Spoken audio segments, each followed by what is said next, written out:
Sewaktu istrinya sadar kalau yang meluk itu bukan suaminya melainkan sosok hitam yang biasa kita sebut sebagai genderuwo, teriaklah istrinya tadi tuh kenceng banget, sekenceng-kencengnya ibu-ibu komplek teriak kalau pas lagi di rumah ada apa-apa gitu. Pas lagi teriak, si Pak Dut jadi ini juga ikutan teriak teman-teman. Jadi pertanyaan, kenapa responnya si genderuwo ini juga ikutan teriak? Ada sosok saya yang lain di pabrik itu. Oke. Padahal saya ada di tempat yang lain. Nah, berarti terawal dengan segala macam proses orang-orang pinter itu. Nah, si orang pinter ini bilang, wah fix ini genderuwo, satu unit genderuwo.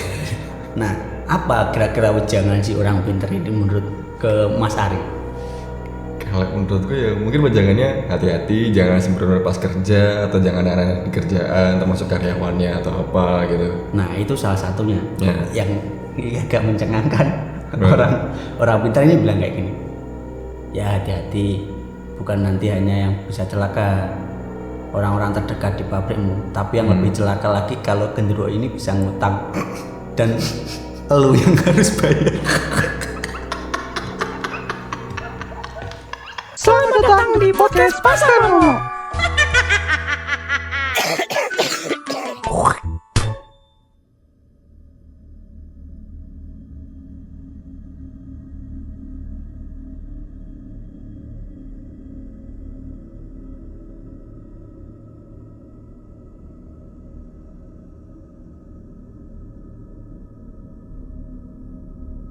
Selamat pagi, selamat malam, sore, atau siang buat teman-teman yang ngapain ya? Puasa ya? Buat teman-teman puasa. Ini ketemu lagi sama podcast Pasar Momo setelah menghilang dari beberapa bulan kemarin. Bukan beberapa bulan ya, lebih tepatnya di tahun kemarin di bulan Oktober 2024, yaitu podcast Pasar Momo sempat vakum untuk kedua kalinya. Jadi ini buat teman-teman yang udah nge-follow PPM dari tahun kemarin, dengerin aku di Spotify, sekarang giliran kalian dengerin di YouTube juga. Oke, ini buat perkenalan sekali lagi ya buat teman-teman di YouTube. Nama aku Vera Cruz, aku adalah podcasternya di PPM ini. Dan buat teman-teman yang udah ngikutin dari Spotify, PPM sekarang nggak sendirian lagi, jadi ditemenin sama salah satu temanku lama. Namanya siapa Mas? Muyi. Mas Muyi. Jadi buat pertama kali dalam sejarah akhirnya aku bikin podcast sama Mas Muyi, ditemenin setelah dulu tahun berapa ya Mas? Berapa tahun kemarin ya? Iya. Waktu kita berdua ini bikin project di radio streaming, aplikasi apa ya dulu? Sebelum Covid. Iya, sebelum Covid. Jadi ininya aku sama Mas Muyi udah temenan lama banget, terus sempat iseng-iseng main aplikasi radio streaming. Kami berdua itu mulai rekaman di sana, bukan rekaman ya, nge-live intinya ya. Nge-live, bikin program, bisa ada horor, ada sastra dan bla bla bla, itu banyak banget.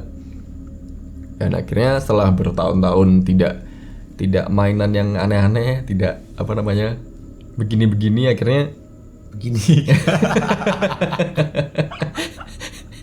akhirnya Mas Muyi tuh ini ngomong-ngomong ke aku kalau Pak, kamu nggak mau ini kak, nggak mau podcastan, gimana kamu ngomongnya, kamu nggak ngajakin belibet. Kamu gak bikin podcast. Gak bikin podcast lagi. Itu. Dan akhirnya ya kayak menarik nih bikin podcast gitu kan. Akhirnya kami berdua tuh ngobrol di sebuah kafe, ngomong, ujungnya ini kami berdua akhirnya menghidupi lagi si podcast Pasar Momo yang setelah vakum berbulan-bulan lamanya. Dan ini ya begitulah biasaanku. Karena itu project sendirian, gak enak kalau monolog gitu. Akhirnya dibantu sama Mas Muyi, ya alhamdulillah jadi seru lah. Belum seru Mas. Belum ya? Baru kali ini. Oke, sorry. Kita lihat dulu. Oke, ini nggak perlu lama-lama lagi, aku akan langsung mulai ceritanya. Jadi kejadian ini tuh terjadi di tahun 2002. Itu sewaktu aku kecil di salah satu perumahan yang ada di Kabupaten Tulungagung. Waktu itu aku punya tetangga. Ini aku nggak mau nyebutin nama orangnya ya. Jadi aku samarkan jadi Pak Ndut. Nah, Pak Ndut ini itu adalah tetanggaku yang jaraknya itu mungkin antara 15 sampai 20 meter dari rumah, yang dimana keluarganya itu berisikan 4 orang. Jadi ada Pak Ndut, ada istrinya, ada kedua anaknya, cowok sama cewek, si A sama si B gitu aja. Jadi ceritanya itu pas malam itu si Pak Ndut itu lagi dinas malam. Dia kerja sebagai satpam di salah satu perusahaan yang gak begitu jauh dari perumahan. Malam itu ketika si Pak Ndut berangkat kerja, habis pamitan sama istrinya, sekitar 10 menitan dari berangkatnya si Pak Ndut ini, tahu-tahu istrinya tuh dikejutkan oleh suara ketukan pintu yang lumayan lumayan berat.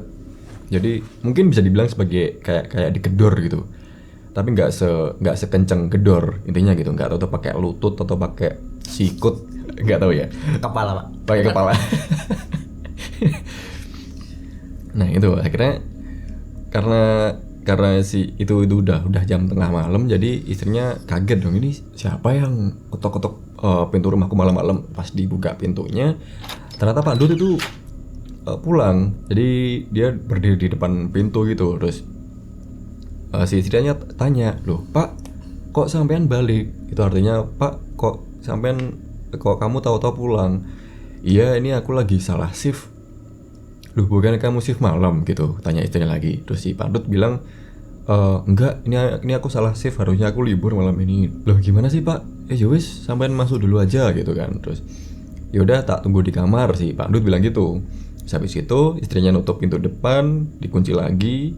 Bentar nih, aku mau ngomongin dulu kondisi rumah ya. Waktu itu rumahnya itu pas malam itu cuman ada 2 orang itu aja. Jadi anaknya si A sama si B itu pada di rumah neneknya. Jadi nggak apa namanya?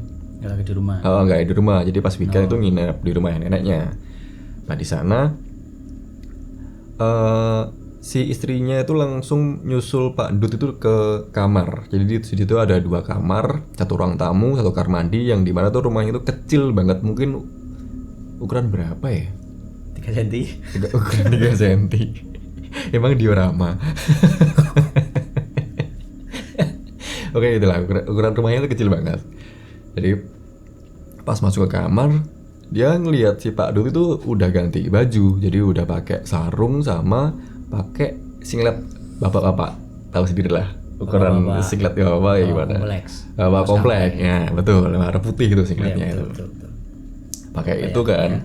Terus tanpa ngomong apapun, seriusnya langsung nyusul Pak Ndut tidur di sebelah dinding. Jadi Pak Ndut itu yang di pinggir, istrinya di sebelah dinding. Ya kayak biasalah orang tidur pada umumnya. Si Pak Ndut itu berusaha ngerangkul si istrinya, berusaha meluk gitu. Tapi nggak tahu kenapa ini istrinya itu risih. Risihnya itu bukan gara-gara apa gitu, tapi dia bilangnya kalau si Pak Ndut itu berat badannya nambah. Ya, aku nggak tahu ya waktu itu berat badannya Pak Ndut itu berapa. Pokoknya intinya tuh orangnya tuh badannya gendut tapi dempal, atos gitu loh badannya itu, keras. Pokoknya gitulah. Dia ngerasa BB-nya Pak Ndut ini naik, kok aneh mikirnya gitu. Jadi setiap mau dipeluk dari belakang pinggangnya itu, istrinya tuh langsung ngedorong tangannya Pak Ndut biar gak meluk dia lagi. Tapi tuh sama Pak Ndut tetap diulang-ulang. Jadi Pak Ndut itu nggak mau ngalah, istrinya pun juga nggak mau ngalah intinya. Jadi meluk dorong gitulah. Terus aku nggak tahu nih udah berapa kali Pak Ndut melakukan kegiatan yang sama itu, meluk istrinya tadi. Istrinya tuh mulai curiga. Jadi ada sesuatu yang beda. Dari fisiknya Pak Ndut. Yang normalnya itu memang orangnya lengannya tuh tebel gitu ya. Meluk istrinya dari belakang. Dia ngerasa kok ini bulu di tangannya Pak Ndut ini kok makin tebel, kok makin kenceng. Kenceng gimana ya? Pokoknya gitu lah. gede, rapat, rapat gitu. Terus curiga lah, akhirnya buka lah matanya si istrinya tadi buat lihat pinggang kirinya, itu kan jadi madepnya ke kanan gitu. Pas ngelihat ternyata itu tuh yang ngerangkul bukan tangannya Pak Ndut, tapi tangan sosok hitam gede itu buluan. Terus harimau hitam Pak, nggak ada harimau hitam. Aduh jatuh. Ini kenapa ini podcast?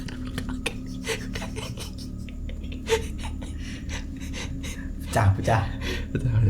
Oke lanjut. Habis itu sewaktu istrinya sadar kalau yang meluk itu bukan suaminya melainkan sosok hitam yang biasa kita sebut sebagai genderuwo, teriaklah istrinya tadi tuh kenceng banget, sekenceng-kencengnya ibu-ibu komplek teriak kalau pas lagi di rumah ada apa-apa gitu.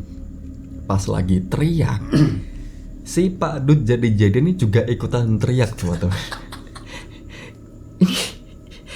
Ini beneran teriak. Dia teriak. Jadi istrinya tuh teriak, wah, gitu. Yang cowok jaga dia, wah, gitu. Terus habis itu lucunya lagi, mereka ini berhamburan keluar kamar. Si istrinya tadi belok ke kanan ke arah pintu depan, sedangkan Pak Dut jadi-jadian itu ke arah kiri, ngebuka pintu belakang, terus kabur ditelan ini kegelapan malam. Itu berarti genderuwonya latah gak sih? Bisa dibilang gitu. Nanti aja reviewnya belakang.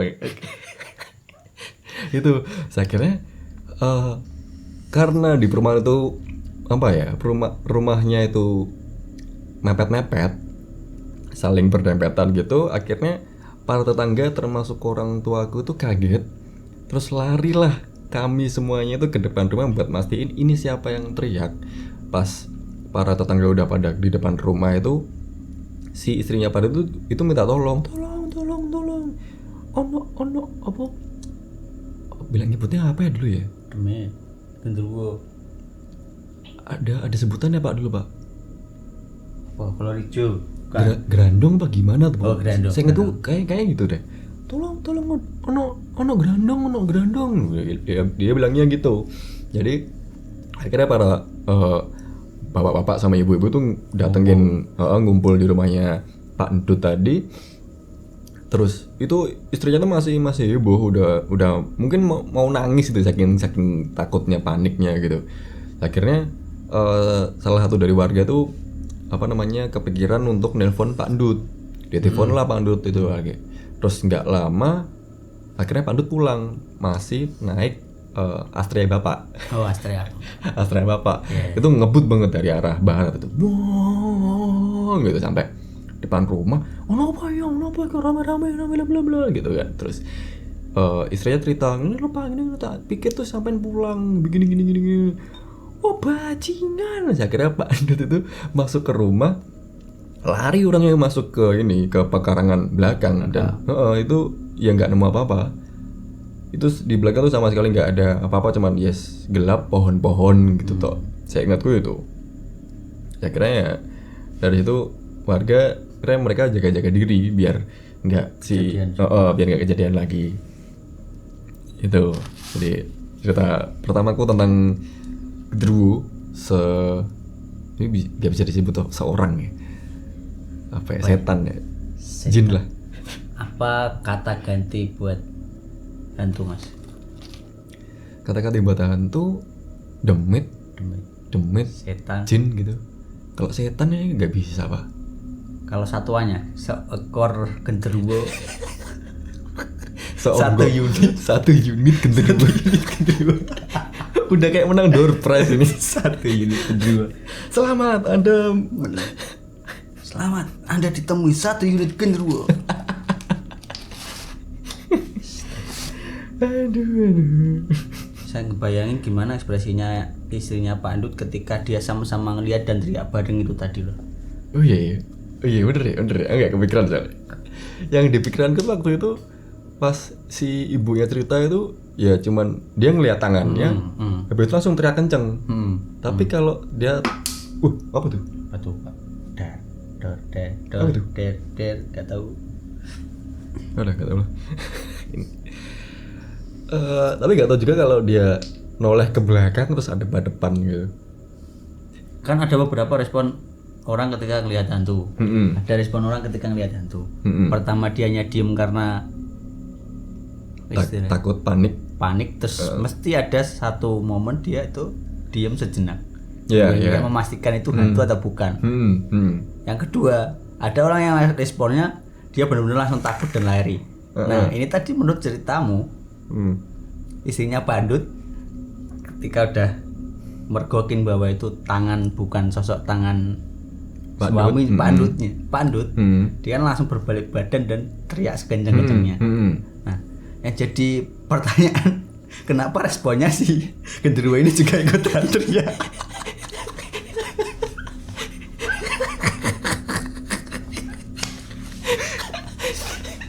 Jadi ngebayangin si istrinya Pandut teriak, wah, keren dong. Nah ini si genderuwonya ini teriaknya hanya atau ibu-ibu. Katanya si ibunya cuma teriak gitu. Teriak. Wah, gitu.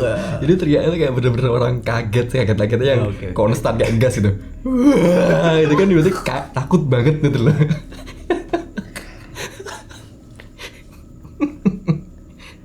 Kayak awkward nih ngeliat sama ini manusia yang satunya setan, jadi kayak ini kalau bayangin lah kita ketemu manusia, misalkan kita ini setan misalnya kita setan, kita mau teriak apa ketika kita sama-sama kaget ketemu manusia? Coba kalau aku miso Pak refleks bajingan gitu, jancok gitu, refleks gitu.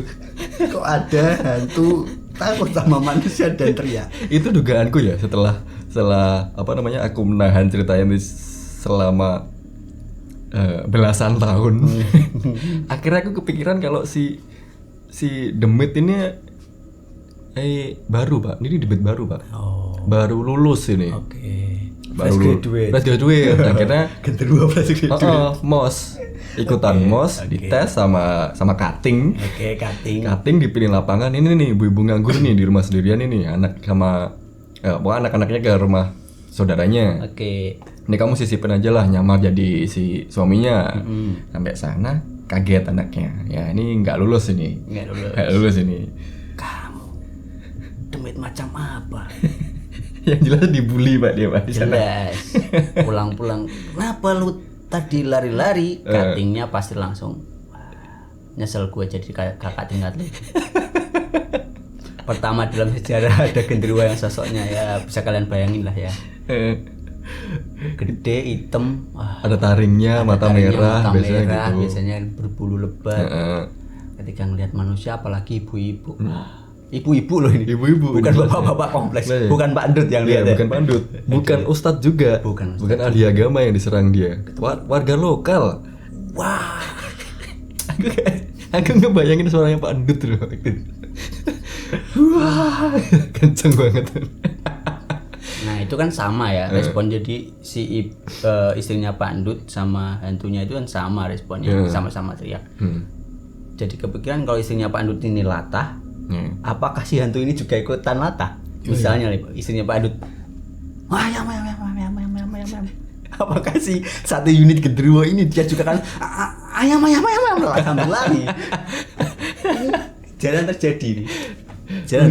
Tapi bisa mungkin aja terjadi, soalnya di tahun 2000 awal tuh masih tren latah. Oh iya. Tren latah itu masih ramai. Masih ramai. Genderuwo latah. Masuk akal. Enggak jadi masuk akal sih.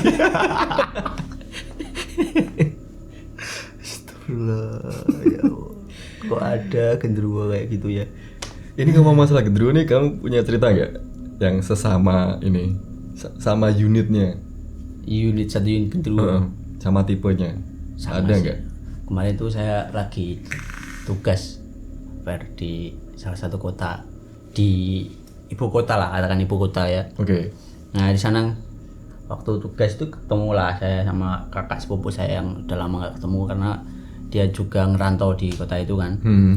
Nah dia tuh cerita ada kejadian aneh juga di pabriknya. Dia kan lagi kerja di salah satu pabrik furniture gitulah.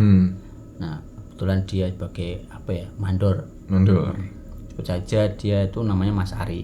Ini nama samaran juga sih, nggak berani menyebutkan nama aslinya ya. Oke. Nah, si Mas Ari ini punya anak buah 2. Nah, kejadiannya jadi mirip sih, nyerupain sosoknya si Mas Ari ini. Jadi sama persis kayak ceritanya si siapa? Istrinya Pandu tadi. Oke. Cuman ini kondisinya di siang bolong. Malah di siang bolong ya. Nah, bukan hanya 2 anak buahnya ini yang dilihatin genderuwo nyerupain Mas Ari ini, tapi juga ada salah satu mbak admin yang di pabriknya, dia juga ngelihat kalau si Mas Ari ini juga disurupain sama si satu unit genderuwo ini. Jadi ceritanya gini, satu hari itu si anak buahnya Mas Ari ini, katakan namanya Anto sama Heri lah. Si Anto sama si Heri ini lagi ngerjain salah satu furniture lah di pabriknya, ngerjain. Nah, karena biasanya emang si anak buahnya ini sama si Mas Ari yang notabene adalah mandornya mereka, ya biasalah di pabrik sambil garap-garap ngerjain furniture. Nah, 2 orang ini melihat tuh si Mas Ari. Mas Ari lagi rebahan waktu siang-siang gitu. Oke. Di lantai gitu. Enggak, di kursi di dekat apa? Di dekat mesin. Ya, tempat dimana biasa si Mas Ari buat istirahat kalau siang-siang kayak gitu kan. Oke. Nah, waktu itu si Anto sama si Heri ini bilang kalau ngelihat si Mas Ari emang kayak kecapean gitu. Melihatnya. Cuman karena ngelihat si Mas Ari kecapean, jadi mereka tuh nggak berani negur Mas Ari, ya biarinlah, mungkin Mas Ari lagi capek atau apa, atau kemarin begadang dan lain-lain. Nah, setelah ngelihat itu muncullah Mas Ari dari luar. Loh, dari luar Mas Ari yang teru Mas Ari. Dari Mas Ari muncul dari luar area pabrik. Oke. Bener-bener baru datang. Nah, si Anto sama si Heri ini kaget. Nah, yang tadi siapa? Nah, ada perdebatan lah antara Anto sama si Heri ini dengan Mas Ari. Mas Ari. Loh, Mas, tadi yang kami lihat siapa yang di situ, Mas? Bukannya tadi Mas sudah di dalam pabrik? Mereka kan tanya gitu. Nah, kaget lagi nih Mas Ari. Kenapa kok ada sosoknya yang lain? Padahal dia baru datang. Nah, akhirnya dia ngejelasin bahwa si Mas Ari ini baru datang karena izin kerja masuk sore gitu. Oke. Di paginya ada acara dan dia izin ke pabrik bahwa dia mau datang sore. Nah, debat lah, intinya si Heri sama si Anto kekeh bahwa ngelihat si Mas Ari ini lagi istirahat di dekatnya mesin. Nah, Mas Ari akhirnya, wah, kalau kalian pada nggak percaya, coba tuh tanya Pak Satpam dari depan. Akhirnya si Ari sama si Anto sama si Heri ini berbondong-bondong buat tanya si Satpam. Oke. Lah, karena emang yang the real-nya itu baru datang, Pak Satpam ya bilang bahwa, loh, Mas Ari ini baru datang loh, beneran. Tadi kita lihat siapa rebahan di sana. Mampus. Shit. Nah, dari situ akhirnya nggak berani itu mereka buat aneh-aneh di pabrik kan. Oke. Kejadian serupa terjadi lagi, tapi beda orang, Mas. Satu pabrik beda orang. Mbak admin. Si mbak admin sama ngelihat si Mas Ari ini ngobrol sama salah satu supervisor. Oke. Di belakang pabrik. Ya, karena dikiranya hal biasa yang ngobrol antara mandor dan supervisor. Ya biasa inilah hanya dilihat, wah, mungkin lagi ada apa gitu, rapat atau apa, ngomongin masalah furniture atau apa kayak gitu. Nah, waktu itu hal serupa, ya kronologinya sama. Si Mas Ari nggak sama sekali nggak di belakang pabrik. Loh. Dan bahkan nggak ketemu sama si supervisor itu. Aneh. Nah, itu 2 kali malahan si mbak admin ini. 2 kali? 2 kali ditemuin sosok itu. Hari yang sama apa beda hari? Beda hari. Oh, beda hari. Yang pertama yang ngobrol sama supervisor, terus akhirnya Mas Ari ngejelasin bahwa dari pagi dia tidak ada di dalam pabrik dan tidak di belakang pabrik. Apalagi ketemu sama si supervisor. Sehari itu sama sekali nggak ketemu sama si supervisor. Nah yang terakhir si mbak admin ini bilang bahwa dia ketemu Mas Ari ini mau sholat apa mau apa gitu. Yang penting katanya si mbak admin ini dia ngelihat bahwa Mas Ari pakai baju koko. Oke. Warna putih, lengan panjang. Nah padahal si Mas Ari ini nggak punya baju koko warna putih sama sekali. Nah itu yang membuat orang-orang satu pabrik sampai saat ini katanya ketika ngelihat Mas Ari terus selalu ditanyain, ini Mas Ari bukan? Dipastiin terus. Ini Mas Ari yang asli atau Mas Ari yang lain? Nah akhirnya orang-orang kan penasaran tuh. Nah kebetulan Mas Ari ini punya teman yang ya katakan orang pinter lah, pandai nerawang dan lain-lain, dia orang pinter ya.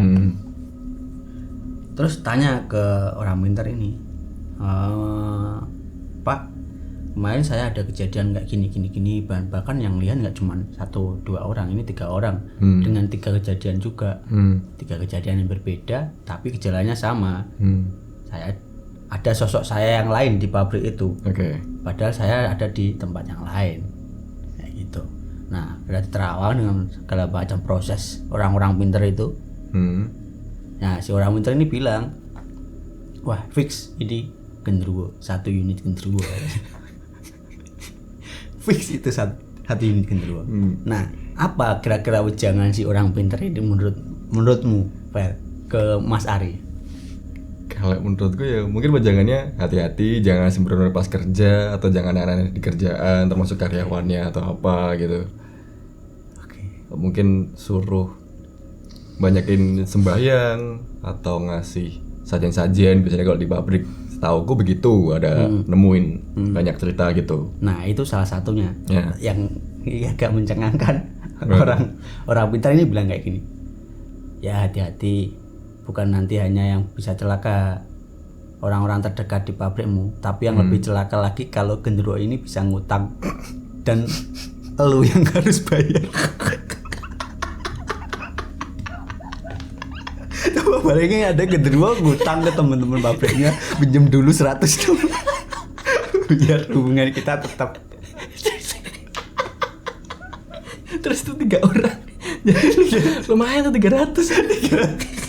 Terus Ari yang asli bingung. Mas Ari yang asli harus ngembaliin uang 300. Kok aku ditagih? Aku ditagih.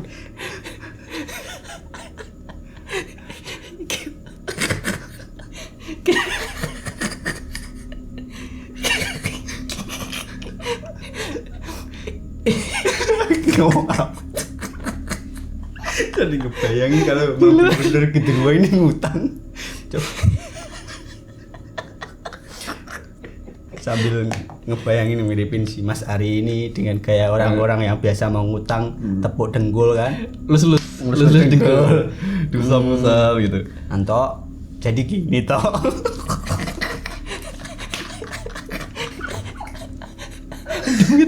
Duitnya bisa sungkan. Tapi ini aku setuju nih kalau orang ini disebut orang pinter. Soalnya emang di luar dugaan pemikirannya ini. Sambil kalau terus dengkul kan, jadi gini toh. Ini kan saya nggak bisa pulang toh. Pinjam 100 boleh.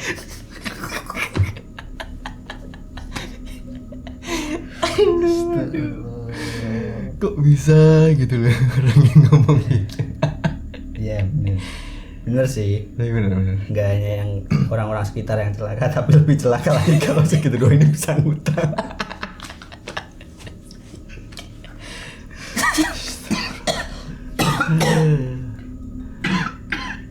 Kenapa genderuwo selucu ini? Perutnya sampai sakit. Yang lebih parah lagi kalau bener-bener itu si genderuwo bisa ngutang, bahayanya dengan kecanggihan teknologi yang sekarang. Waduh, dia bisa verify KTP untuk pinjol. Iya, foto selfie. Foto selfie, ya Allah. Tapi kalau Itu ngeri pak. Sampai genderuwonya bisa fingerprint terus punya KTP. Ini teknologinya mereka ini bahaya.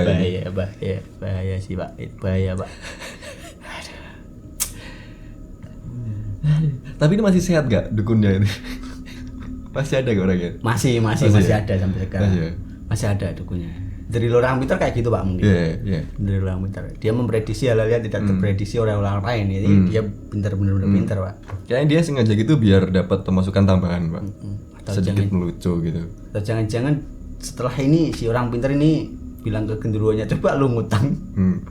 Terupaan si Ari ngutang di pabrik. Setelahnya Ya, ternyata temennya. Hidup ini misteri pak emang pak. Kita nggak tahu pak. Iya. Kalau ada genderuwo benar-benar bisa ngutang pak. Terus kita juga nggak tahu kalau ternyata si dukun ini adalah lulusan komika. Ternyata Sering open mic. sering open mic. Licin banget itu ngomongnya itu, bisa kayak gitu. Soalnya enggak, sepengalamanku tuh gak ada dukun kayak gini tuh. Apa jangan-jangan emang dukun ibu kota gitu ya? Ya kayaknya pak. Udah kayak di Udah gak ada serem-seremnya pak. Jawa Tengah, Jawa Timur. Iya, bener. Itu pak. Capek. Cerita satu unit genderuwo yang membagongkan. Aduh. Ini kira-kira teman-teman ada yang punya cerita yang sama gak? Kira-kira. Bahaya pak kalau sama udah menjadi sistem kayaknya. Soalnya aku curiga pak. Iya bener. Curiga kan ini. Soalnya terlalu manusiawi gitu loh. Kegiatannya mereka ini. Termasuk si yang nyamar jadi Pandu tadi kan juga gitu. Dia kaget terus lari buka pintu belakang kabur ke pekarangan belakang. Ini juga aneh. Aneh. Kan harusnya kan dia bisa ngilang gitu. Hilang. Celing gitu. Kenapa harus lari ya? Ya ini nggak normal ini kegiatannya mereka ini. Sorry ya, tidak bermaksud menyerang ya teman-teman demit ya. Tapi memang fakta di lapangan seperti itu. Atau jangan-jangan genderuwo yang di rumah Pandut adalah genderuwo yang sama yang ada di pabriknya Mas Ari. Oh iya. Karena sama-sama. Oh sama-sama ya, kan beda tahun juga ya. Iya. Pendewasaannya akhirnya dia pindah ke ibu kota. Mungkin ya. Bener. Ngerantau. Ngerantau Genderuwo dia. ngerantau. Betul juga ini. Bentar, ini aku mau tanya dulu. Itu pas ngobrol sama supervisornya itu lama apa enggak?